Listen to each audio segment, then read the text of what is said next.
quyosh chiqishini ham, quyosh botishini ham shu yerda o'tirib tomosha qilsanglar bo'lar ekan. Qaranglar, butun shahar ko'rinib turibdi. Bunaqa kvartira har doim ham chiqavermaydi.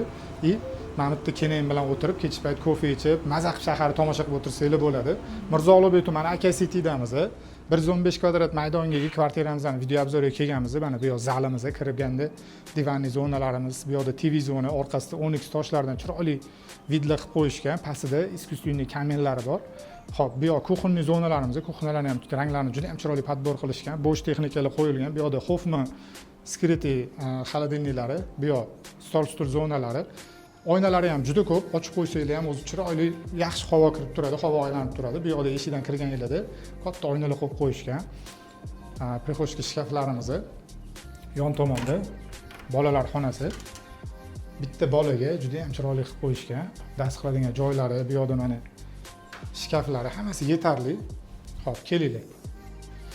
Yon tomonda общий sanuzelimiz. Sanuzelda ham hamma sharoitlar qilib qo'yilgan, kir mashinalargacha qo'yib qo'yishgan. Yonida yana bitta gostivoy spalniyamiz.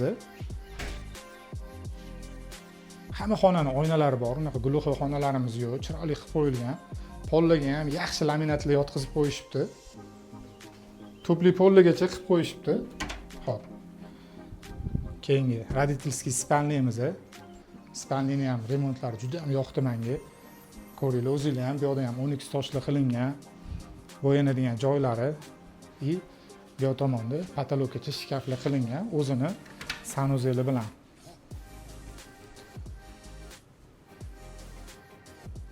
Sanuzelga vanna qo'yilgan. Kvartiramiz sotilyapti. Xo'p, 24-etajda joylashgan, ham aytib o'tdim, maydoni 115 kvadrat. Yana to'liq ma'lumot opsiyasida yozib qo'yamiz. Pastda nomerlar qoldiramiz. Telefon qilib yana qo'shimcha ma'lumot olishingiz mumkin. Hammaga rahmat, xayr sog' bo'linglar.